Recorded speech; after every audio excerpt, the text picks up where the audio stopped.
Hello दोस्तों, नमस्कार। मैं हूं सचिन पांडे और स्वागत है आप सबका study with Sachin YouTube channel में। दोस्तों, आज की इस वीडियो में हम पढ़ेंगे यूपी डीएलएड के सेकेंड सेमेस्टर का मैथमेटिक्स और दोस्तों उसमें हम पढ़ने वाले हैं अध्याय 4। तो देखिए, आपका अध्याय का नाम है पूर्ण संख्याओं पर संक्रियाओं के प्रगुण। तो आपकी संक्रियाएं क्या होती हैं गणित में? जोड़, घटाना, गुणा और भाग। तो इन्हीं के आज हम प्रगुण यानी कि क्वालिटीज देखेंगे। तो दोस्तों, इससे पहले के चैप्टर्स मैंने आप लोगों को पिछली वीडियोस में पढ़ा दिए हैं। अगर आपने वो वीडियोस नहीं देखी हैं तो यहाँ इस वीडियो की डिस्क्रिप्शन में लिंक दे दूंगा, आप वहाँ जाकर वीडियोस देख सकते हैं। और ऊपर यहाँ राइट कॉर्नर में आई बटन आ रही होगी, आप वहाँ पे क्लिक करेंगे तो आपको प्लेलिस्ट मिल जाएगी अपने सेकंड सेमेस्टर के मैथ की। तो वहाँ जाके भी आप वो वीडियोस देख सकते हैं। और दोस्तों, जिस नोट्स से मैं आपको पढ़ा रहा हूँ, ये हैंड रिटन नोट्स अगर आपको चाहिए तो इसकी फ़ोटोज़ मैं अपने फेसबुक के पेज पर अपलोड कर देता हूँ। तो आप पेज को लाइक कर दीजिए, फॉलो कर दीजिए। फेसबुक पे जाके डिस्क्रिप्शन में मैंने लिंक दे दी है, आप वहाँ जाके ये सारा स्टडी मटेरियल अपने आप डाउनलोड कर सकते हैं, फ़ोटोज़ को सेव कर सकते हैं।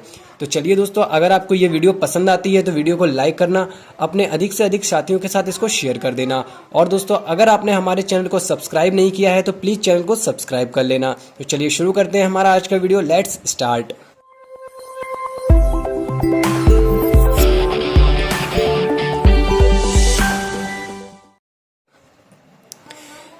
तो देखिएगा दोस्तों, सबसे पहले आप यहाँ पे देखेंगे पूर्ण संख्या यानी कि होल नंबर्स। इसको हम होल नंबर कहते हैं इंग्लिश में, डब्ल्यू से इसको डिनोट किया जाता है। ओके स्टूडेंट, अब देखिए इसकी डेफिनेशन देख लेते हैं। जब हम प्राकृतिक संख्या के साथ शून्य को लेते हैं तो वे संख्याएं हमारी पूर्ण संख्याएं कहलाती हैं।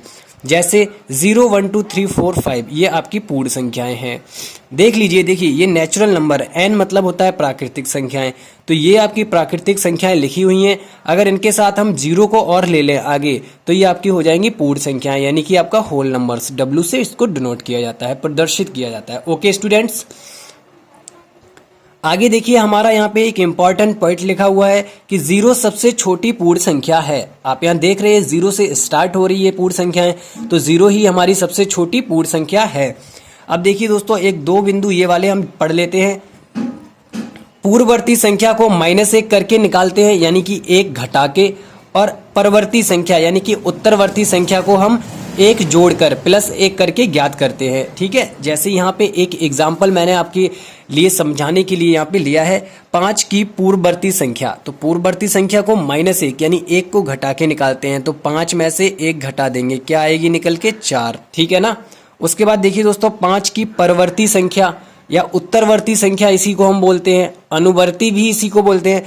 पूर्ववर्ती एक ही होती है लेकिन इसके 3 नाम है, परवर्ती, उत्तरवर्ती, अनुवर्ती। ओके, तो यहाँ पर 5 की जो परवर्ती होगी उसमें 5 में 1 जोड़कर निकालेंगे, क्या आएगी हमारी? 6। ठीक है, ऐसे तो हम पूर्ववर्ती और परवर्ती यानी उत्तरवर्ती निकालते हैं।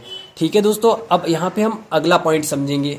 ठीक है, आपको अगर थोड़ा जल्दी लग रहा है तो आप वीडियो को थोड़ा सा स्लो कर लीजिए, और स्पीड होती है ना वहाँ से स्लो कर लीजिए। अगर एक बार में समझ में ना आए तो आप वीडियो को रिवाइंड करके देख लीजिए, आपको समझ में आ जाएगा। ये इसमें कुछ नहीं है, बस थोड़ी समझने वाली चीज़ है। ये चैप्टर ही पूरा समझने के लिए है, आपका सवाल थोड़ी होते हैं इस पर आधारित।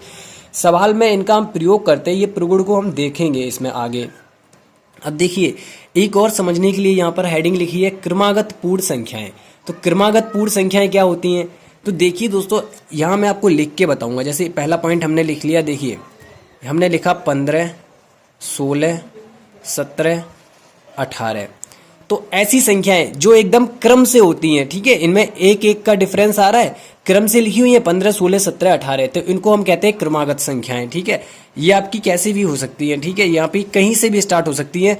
जैसे आपका हो गया 33, 34, 35। ठीक है, ये आपकी क्रमागत संख्याएं हो गई। इनमें एक रूल होता है दोस्तों, मैं आपको समझा देता हूं कि जब भी आप कोई 3 क्रमागत संख्याएं लेते हैं, आप यहां से 3 ले लीजिए, इसमें से चाहे नीचे वाले में से 3 ले लीजिए यहां से, तो आप पहली और आखिरी को जोड़ के उसका आधा करेंगे ना तो आपकी बीच वाली संख्या निकल के आएगी। देखिए यहां हम इसमें देखते हैं 15 और 17 को अगर हम जोड़ें तो यहाँ हमारा उसका आधा करें तो क्या निकल के आएगा? 15 और 17 क्या हो गया? 7, 5, 12, 1 हासिल और 32 हो गया। ठीक है, ये निकल के क्या आया हमारा? 16। कितना निकल के आया? 16 निकल के आया ना। तो देखिए ये बीच वाला नंबर यहाँ पे निकल के आ गया। यानी अगर आप 3 क्रमागत संख्याएं लेते हैं, उनमें से अगर आप पहली और तीसरी को जोड़कर उसका आधा निकालें तो हमारा यहाँ बीच वाली संख्या मिल जाती है। ठीक है स्टूडेंट्स, अब देखिए यहाँ पे और थोड़ा सा समझ लीजिए कि 5 क्रमागत पूर्ण संख्याएं कौन सी होंगी। मैंने आपको ये क्रमागत संख्याएं बताई, तो यहाँ पर 5, ये इन दोनों जगह आप प्रथम और लिख लीजिए, ठीक है। प्रथम 5, यहाँ पे प्रथम लिख लीजिए, प्रथम 6। तो प्रथम 5 पूर्ण क्रमागत, ये आपकी प्रथम 5 क्रमागत पूर्ण संख्याएं कौन सी होंगी। हम पूर्ण संख्या पढ़ चुके हैं ना, तो प्रथम 5 लिखनी है, 0 से स्टार्ट होती हैं पूर्ण संख्याएं, 0, 1, 2, 3, 4, ये 5 हो गई, 1, 2, 3, 4, 5। अब देखिए प्रथम 6 क्रमागत प्राकृतिक संख्याएं, तो प्राकृतिक संख्याएं तो हमारी 1 से स्टार्ट होती हैं, तो क्या हो जाएगा 1, 2, 3, 4, 5, 6, ऐसे। ये एग्जाम्पल लिए थे मैंने, उदाहरण लिए थे आपको अच्छे से समझाने के लिए। ये प्राकृतिक संख्याएं हैं, तो ये तो हमारी 1 से शुरू होती है ना, और ये आपकी पूर्ण संख्याएं, ये आपकी 0 से शुरू होती हैं। तो प्रथम 5 जो पूर्ण संख्याएं होंगी वो आपकी 0, 1, 2, 3, 4 होंगी, और प्रथम 6 क्रमागत प्राकृतिक संख्याएं जो होंगी वो आपकी 1, 2, 3, 4, 5, 6 होंगी, ठीक है स्टूडेंट्स। अब देखिए स्टूडेंट, अब यहाँ पे हम पढ़ेंगे पूर्ण संख्याओं का संख्या रेखा प्रदर्शन। ये बहुत जरूरी है, आप भविष्य में शिक्षक बनेंगे, वैसे भी आप प्रशिक्षु है, यानी प्रशिक्षु को हम भावी शिक्षक कहते हैं, ठीक है। तो जब भी आप शिक्षक बनेंगे तो आप अपने बच्चों को जो पढ़ाएंगे तो वही तो इसमें होता है। हम यहाँ पे संख्या रेखा भी बच्चों को पढ़ाते हैं। तो देखिए पूर्ण संख्याओं को हम संख्या रेखा पर कैसे प्रदर्शित करते हैं, ठीक है, इसको हम पढ़ेंगे। अब देखिए स्टूडेंट, यहाँ पर ये मैंने आपको प्रदर्शित करके बताया है, ये मैंने आपको यहाँ पे प्रदर्शित करके बताया। आप क्या करेंगे, ये इतनी लाइन इसकी एक्स्ट्रा खिंच गई है, ठीक है, ये लाइन आप यहाँ हटा देंगे। तो यहाँ देखिए आपको एक पॉइंट लेना होता है 0, ठीक है। उसके बाद आपको बराबर दूरी पर ये कट लेने होते हैं। ये जो लाइन खिंची है ना, ये इनके बीच की जो दूरी है ये हर जगह इक्वल है, बराबर है, ठीक है। ये आपकी दूरी हर जगह बराबर है। तो ये बराबर दूरी पर आपको जितने भी बिंदु दी जाए, जैसे आपसे कह दिया जाए कि 8 तक प्रथम 8 पूर्ण संख्याओं को संख्या रेखा पर प्रदर्शित कीजिए। तो यहाँ हमने प्रथम 9 किए हैं। देखिए 1, 2, 3, 4, 5, 6, 7, 8, 9 पूर्ण संख्याएं 0 से ही शुरू होती हैं, और संख्या रेखा पर सबसे पहला बिंदु आपका 0 आएगा। 0 के बाद आप बराबर कट देंगे, यहाँ पर बराबर ये लाइनें खींचेंगे बराबर दूरी पर, और फिर आप नंबरिंग देंगे 1, 2, 3, 4, 5, 6, 7, 8, ऐसे करके जितनी भी आपको बनानी हो, ठीक है स्टूडेंट्स। तो स्टूडेंट्स ये तो हो गया हमारा संख्या रेखा पर प्रदर्शित करना पूर्ण संख्याओं को। अब देखिए यहाँ पर और इम्पॉर्टेंट चीज़ें हैं, तो चलिए देखिए स्टूडेंट, यहाँ पे ये जो इम्पोर्टेंट चीज़ है संख्या रेखा पर योग। तो अब आपको संख्या रेखा पर योग करके दिखाना होगा। तो कैसे करेंगे, एक उदाहरण मैंने लिया है यहाँ आपके लिए, जैसे 2 और 3 का योग। 2 और 3 का योग दिखाने के लिए आप ये एक संख्या रेखा खींचेंगे, ठीक है, ये एक संख्या रेखा खींचेंगे। अब आपको योग तो यहाँ पे आप पता ही होगा, 2 और 3 का कितना होता है 5, यानी कि आप 5, 6 तक लाइन खींच लीजिए, ठीक है। अब पूर्ण संख्या है ये, तो आप 0 से ही हमेशा शुरू करेंगे, 0, 1, 2, यहाँ देखिए मैंने बराबर दूरी ली है इनके बीच की, सभी लाइनों के बीच की स्केल से नाप के, 3, 4, आप अंदाजे से भी बराबर दूरी ले सकते हैं, 5, यहाँ तक हमारा हो गया। आगे एक पॉइंट हम ले सकते हैं 6, ठीक है। अब उसके बाद देखिए 2 और 3 को जोड़ना है, हमें जोड़ना है 2 और 3 को, बराबर में आपका कितना आता है 5। लेकिन आप संख्या रेखा पर कैसे दिखाएंगे, ऐसे दिखाएंगे आप, सबसे पहले तो आप 2 कदम चलेंगे 0 से, यहाँ से 1 कदम ये आपका हो गया, और उसके बाद 1 कदम ये आपका हो गया। तो 0 से हम 2 कदम चले, उसके बाद कितना कदम और चलना है 3 कदम। तो यहाँ से 1, 2, 2 के बाद 3 कदम और चलना है, ये आपको याद रखना है। तो 2 तक हम 2 कदम चल लिए थे, ये 1, 2, 2 के बाद 3 कदम और चलना है, तो 1, 2 और आपका 3। तो यहाँ पर हम आ गए। अब देखिए इनका योग कितना आया है, कहाँ पे आया है, किस बिंदु पर, 5। तो 2 और 3 का योग कितना निकल के आ गया 5। ऐसे तो हम संख्या रेखा पर योग करते हैं। घटाना भी हम संख्या रेखा पर कर सकते हैं। देखिए इधर दिखाता हूँ आपको मैं, ये देखिए संख्या रेखा पर घटाना। संख्या रेखा पर हम कैसे घटाना करेंगे, देखिएगा ध्यान से, 5 में से 3 को घटाना है। तो ये आप 5 में से 3 को घटाएंगे तो कितना आता है 2। अब देखिए यहाँ पे मैंने बिंदु नहीं लिए, ये मैं आपके सामने ही ले रहा हूँ। 0, 1, 2, 3, 4, 5, यहाँ तक हो गया। कितने में से 3 को घटाना है 5 में से। तो आप 5वां बिंदु, ये अब 6 लीजिए, आप 5वें बिंदु पे जाएंगे, यहाँ पे जाएंगे, 5वें बिंदु पे गए आप। अब देखिए ध्यान से, यहाँ 5वें बिंदु इस जगह से हमें 3 घटाना है, तो हम 3 कदम वापस आएंगे, घटाने पर वापस आते हैं, ठीक है, ऐसे 3 कदम घटा दिया हमने। 3 कदम घटाने के बाद आप यहाँ क्या देख रहे हैं, हम किस बिंदु पर आ गए, 2 पर। 2 पर आ गए तो यानी 5 में से 3 को घटाया कितना आएगा, 2। ठीक है ना, ये आपको समझ में आ गया होगा, उम्मीद कर रहा हूं।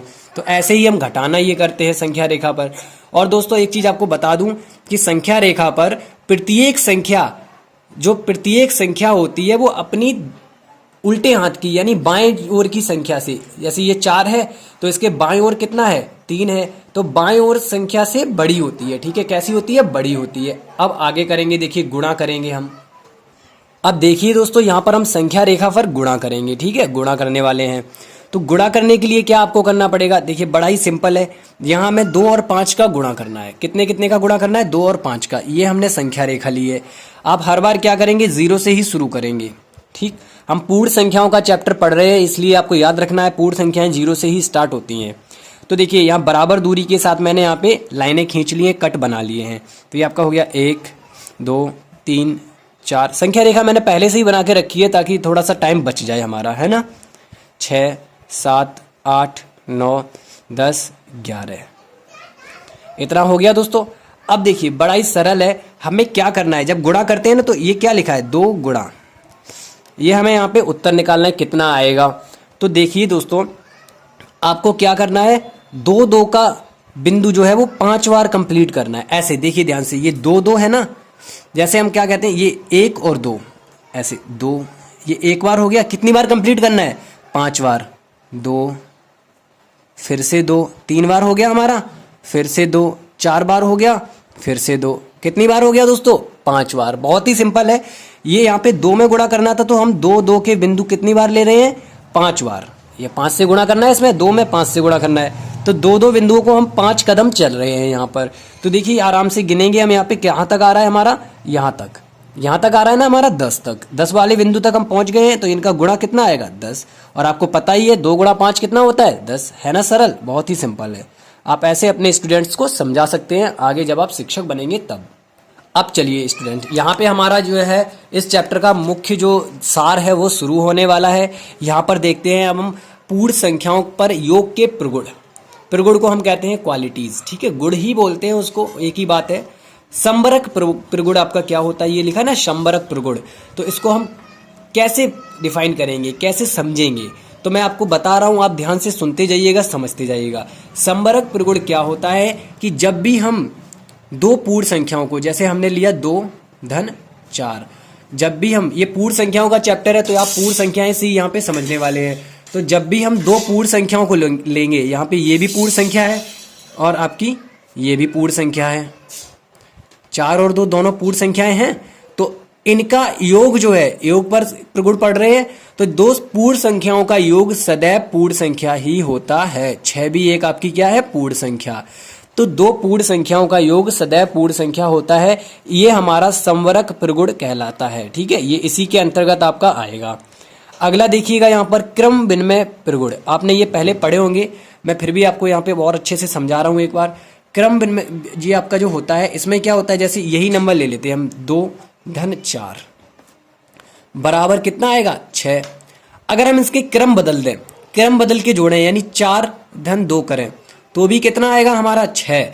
यानी कि पूर्ण संख्याएं जो होती हैं वह क्रम विनिमय प्रगुण का पालन करती हैं। ठीक है दोस्तों, यहाँ पर पूर्ण संख्याएं आपकी क्रम विनिमय प्रगुण का पालन करती हैं। एकदम आपका आंसर सेम आ रहा है ना, इसलिए बता रहा हूं आपको। अब देखिए यहाँ पे हम देखते हैं योग का तत्समक अवयव। तत्सम, ये तत्सम शब्द जो है आपने संस्कृत में और हिंदी में सुना होगा। तो तत्सम का मतलब होता है जैसे का तैसा। ठीक है, उसी प्रकार का। तो देखिए अगर हम किसी भी संख्या में 0 को जोड़ें तो हमारी वही संख्या आएगी, जैसे की तैसी आएगी वही संख्या। अब मान लीजिए यहाँ 32 है, 32 है, इसमें 0 जोड़ा तो हमारा 32 ही आएगा। तो हम क्या कह सकते हैं, 0 जो होता है, 0 योग का तत्समक अवयव होता है, अवयव होता है। क्योंकि 0 को अगर हम किसी भी संख्या में जोड़ते हैं तो हमें वही संख्या प्राप्त होती है। ठीक है दोस्तों, ये हमारा हो गया योग का तत्समक अवयव। तो 0 को हम कहते हैं योग का तत्समक अवयव। अब देखिए इसमें आपका जो योग के प्रगुण थे, इसमें लास्ट वाला हमारा पॉइंट है सहचर नियम। इसको हम कहते हैं एसोसिएटिव लॉ। तो देखिए सहचर नियम क्या होता है, सैचर नियम को कैसे हम समझेंगे यहाँ पर? सैचर नियम आपका ये होता है कि जब भी हम तीन संख्याओं को ऐसे जोड़ रहे हों, कितनी संख्याओं को? तीन संख्याओं को, तो आप उनमें से पहले दो को ऐसे एक साथ जोड़ेंगे तो कितना आएगा आपका? देखिए यहाँ पे ये बराबर इधर लगाएंगे हम, हमारा कितना आएगा? 3 और 2 5 प्लस 7 कितना आ गया? 12। ठीक है, अब अगर हम बाद वाली दो संख्याओं को पहले जोड़ें इस प्रकार, देखिए ऐसे करके, तो भी हमारा कितना आएगा? 7 और 2 9 और 9 और 3 12। यानी कि आपका दोनों बार ही उत्तर सेम आता है। यानी कि आपकी जो पूर्ण संख्याएं होती हैं वो योग के प्रगुण में सैचर नियम का पालन करती हैं। किसका पालन करती हैं? सैचर नियम का। ठीक है दोस्तों, सैचर नियम कहता है कि आप तीन संख्याओं में अगर तीन संख्याओं को जोड़ रहे हैं तो पहली दो को जोड़ने के बाद उसमें बची हुई संख्या को जोड़ दें। उससे जो आपका उत्तर निकलेगा वो आपका अगली बार जब आप अंतिम दो को जोड़ेंगे और उसमें पहली संख्या जोड़ देंगे, उसका जो उत्तर निकलेगा ये दोनों ही बराबर आपके आएंगे। ये आपका हो गया सहचर प्रगुण। ठीक है, सहचर नियम। अब देखिएगा स्टूडेंट, यहाँ पे अब हम देखेंगे पूर्ण संख्याओं पर गुणा के प्रगुण। देखिए हमने अभी जोड़ के प्रगुण पढ़े थे, अब गुणा के पढ़ रहे हैं। और एक चीज मैं आपको क्लियर कर दूं कि जो आपकी पूर्ण संख्याएं होती हैं वो घटाने के प्रगुण और आपकी भाग के प्रगुण इनका पालन नहीं करती हैं। घटाने की जो नियम होते हैं ना, घटाने में जो संबरक नियम होगा, क्रम विनिमय होगा, सहचर नियम होगा, ये पालन नहीं होगा। ठीक है, ये आप याद रखना, घटाना और भाग में ये नियम का पालन संख्याएं नहीं करती हैं, केवल जोड़ में और गुणा में करती हैं। तो गुणा में संबरक नियम हम जब देखते हैं तो दो भी गुणा के संबरक नियम में दोस्तों आप दो पूर्ण संख्याओं का गुणा अगर करते हैं, दो पूर्ण संख्याओं का गुणा करते हैं तो जो आपको संख्या प्राप्त होती है वो भी पूर्ण संख्या ही होती है। पूर्ण संख्या ये दो भी है, ये भी पूर्ण संख्या है आपकी, और यहाँ पर जो अंत में 6 आ रहा है ये भी आपकी पूर्ण संख्या है। क्या है? पूर्ण संख्या। ओके स्टूडेंट्स, देखिए स्टूडेंट, हमारा दूसरा नियम गुणा का क्रम विनिमय नियम या क्रम विनिमय प्रगुण। तो बस वही है, आप इसमें भी क्रम बदल कर देखेंगे। तो देखिए हमने गुणा किया 4 और 6 का, तो हमारा कितना आएगा? 24। और यही हम 6 और 4 का गुणा करेंगे तब भी कितना आएगा? 24। यानी कि गुणा के क्रम विनिमय प्रगुण का भी पालन हमारी पूर्ण संख्याएं करती हैं। ठीक है, ये पूर्ण संख्याएं है ना, ये आपके गुणा के क्रम विनिमय नियम का भी पालन करती हैं। दोनों बार उत्तर हमारा 24 आएगा। आप क्रम बदल के भी गुणा कर सकते हैं, उत्तर में कोई परिवर्तन नहीं होता है। आगे देखिएगा शून्य का गुणन प्रगुण। तो देखिए इसमें ये इसलिए आपको मैं समझा रहा हूं, आपने कोई भी संख्या ले ली, उसमें 0 का गुणा किया तो कितना आएगा? 0। ठीक है, आपने यहाँ पे 33 लिया, इसमें 0 का गुणा किया तो कितना आया? 0। इसका मतलब ये हुआ कि किसी पूर्ण संख्या में 0 से गुणा करने पर 0 ही प्राप्त होता है, ये इसका अर्थ हुआ। ठीक है, आगे देखेंगे हम गुणन का तत्समक अवयव। अब देखिए स्टूडेंट, अगर हम 1 में 1 का गुणा करें तो कितना आता है? 1। अगर हम 3 में 1 का गुणा करें तो कितना आता है? 3। हमें तत्सम लाना है, यानी जैसे का तैसा ही लाना है, संख्या को लाना है यहाँ पर। अगर हम यहाँ पर देखिए 42 में 1 का गुणा करें तो कितना आता है? 42। यानी कि हम क्या कह सकते हैं कि एक जो है आपका एक गुणन का या गुणा का भी आप बोल सकते हैं, किसका? गुणन का या फिर गुणा का तत्समक अवयव होता है। ठीक है, एक गुणन का तत्समक अवयव होता है। ठीक है स्टूडेंट्स, आगे देखिए यहाँ पे हमारे गुणा में और प्रगुण थोड़े से बाकी है। जैसे देखेंगे गुणन का सहचर नियम।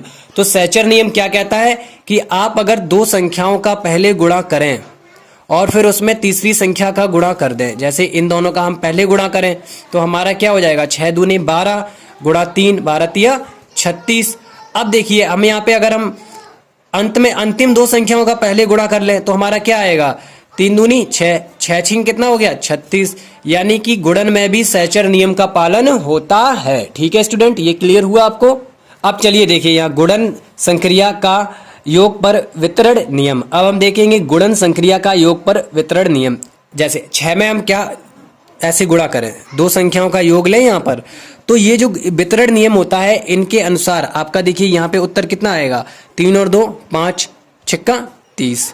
तो इसका मतलब ये होता है कि गुणा का वितरण हो जाता है दोनों संख्याओं पर, यानी 6 गुणा 2 प्लस 6 गुणा 3, इन दोनों संख्याओं पर गुणा का वितरण हो जाता है, बट जाता है। वितरण करना क्या कहते हैं, वितरण कर दिया, बांट दिया, यानी 6 का गुणा 2 के साथ भी कर दिया और 3 के साथ भी कर दिया, बीच में आपका योग था। तो ये आपका हो गया योग पर वितरण नियम। इसको देखिए करेंगे सॉल्व, तो 6 दूनी 12 और 6 तिया 18, तो कितना आ जाएगा हमारा 30, यानी कि दोनों इक्वल है ना। तो ये हो गया आपका योग पर मतलब गुणा का वितरण नियम। ठीक है, अब ऐसे ही हम यहाँ देखेंगे गुणा का घटाने पर या व्यवकलन पर वितरण नियम। ठीक है, घटाने को व्यवकलन भी बोलते हैं।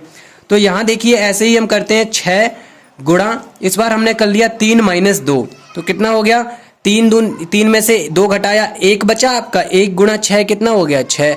अब देखिए इसको वितरित कर देते हैं, 6 गुणा 3 माइनस 6 गुणा 2, तो देखिए ये वितरित हो गया, यानी 6 तिया 18 और 6 दूनी 12, इनको घटाएंगे तब भी हमारा 6 ही आ रहा है, यानी कि आपका वितरण नियम इस प्रकार आप समझेंगे। उम्मीद करता हूं ये सारी चीजें आपको समझ में आई होंगी। चलिए और 2-3 बिंदु देख लेते हैं इसमें। देखिए एक बिंदु हमारा यहाँ पर है, किसी संख्या में एक से भाग देने पर भागफल वही संख्या प्राप्त होती है। ये आपको याद रखना है, किसी भी संख्या में 1 से भाग देंगे तो भागफल हमारी वही संख्या निकल के आएगी। अगला बिंदु हमारा है किसी शून्येतर पूर्ण संख्या। इसका मतलब होता है कि शून्य नहीं होनी चाहिए, वह संख्या शून्य नहीं होनी चाहिए। किसी भी शून्येतर पूर्ण संख्या का भाग शून्य में देने पर भागफल शून्य प्राप्त होता है। जैसे आपने क्या किया 5 में, ये शून्येतर नहीं है, इसमें शून्य का भाग दिया तो भागफल शून्य ही आएगा। ठीक है, ये तो हम 2 बिंदु समझ चुके हैं। अब देखिए इतना जो कुछ मैंने आपको समझाया है ये आपको बस याद रखना है, क्योंकि ये हमारा आगे प्रयोग होता है, जब हम पढ़ाते हैं तब इन चीज़ों को भी पढ़ाया जाता है बच्चों को। आप लोग ये चीज़ अभी से पढ़ के चलेंगे तो कॉन्सेप्ट सारे क्लियर रहेंगे।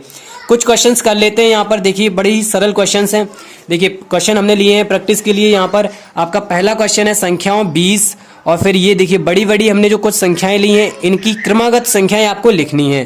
तो क्रमागत मतलब होता है जैसे 20 हो गया, 20 की क्रमागत क्या होगी 21, 22, ऐसे करके आप ये क्रमागत हो जाएंगी 20 की। दूसरा देखिए ये आपका लिखा है इकाई, दहाई, सैकड़ा, हजार, 10,000, लाख। 1 लाख 1 लाख 1 आपका यहाँ पे लिखा हुआ है। देखिए इसकी क्रमागत अगली संख्या क्या होगी 1 लाख 2, 1 लाख 3, ऐसे करके आपकी ये इनकी क्रमागत। चलिए देखिएगा यहाँ पे ये हमारी होगी क्रमागत संख्याएं हो गई इस वाले की। अगला सवाल यहाँ पे लेते हैं हम। ये 5000 लिखा है, इसकी क्रमागत संख्याएं क्या होगी, मैंने आपको क्या बताई थी, क्रम से लिखते जाइए आप। 5001, ये ऐसे, ये 1 लिखा हुआ है ये वाला, ठीक है, ये कुछ नहीं है यहाँ पे। उसके बाद 5002, ऐसे करके ये 5000 की क्रमागत संख्याएं हो गई। आपकी 700 लिखा है, उसकी क्रमागत संख्याएं क्या होगी 701, 702 और ऐसे करके 703, 704, ये आपकी इसकी क्रमागत संख्याएं हो जाएंगी। अगला देखिए सवाल यहाँ पर, ये इसको सॉल्व करेंगे हम। संख्या यहाँ पे आपकी संख्या दी गई है 5,04,099 की परिवर्ती संख्या क्या होगी। तो मैंने आपको बताया था जब हम परिवर्ती संख्या निकालते हैं, परिवर्ती संख्या, तो हम क्या करते हैं यहाँ पर एक जोड़ देते हैं। क्या करते हैं, एक जोड़ देते हैं। आप बड़ी ही सरलता से ऐसे करके एक जोड़ दीजिए, कोई दिक्कत आपको नहीं आएगी। 9 और 1 10, 0 हासिल 1, 9 और 1 10, 0 हासिल 1, और ये आपका आ गया 1। ठीक है, तो ये हो गई हमारी परिवर्ती संख्या 5,04,099 की। उसके बाद हमारा अगला क्वेश्चन है संख्या 78,950 की पूर्ववर्ती संख्या है। तो इसकी पूर्ववर्ती संख्या आप कैसे निकालेंगे, पूर्ववर्ती संख्या, तो इसकी पूर्ववर्ती संख्या आप कैसे निकालेंगे, -1 करके, 1 को घटाकर हम पूर्ववर्ती संख्या यहाँ पे निकालेंगे। तो इसमें से आप 1 को माइनस कर दीजिए, तो यहाँ आपका कितना बचेगा 9, और यहाँ 4, फिर 9, 8, 7। तो ये हमारी आ गई पूर्ववर्ती संख्या 78,950 की। बड़े ही सरल सरल सवाल हैं, आप ऐसे करके इनको निकाल सकते हैं। अगला देखिए यहाँ पे क्वेश्चन हमारा, अगला क्वेश्चन है निम्न संख्याओं में से पूर्ण संख्या है।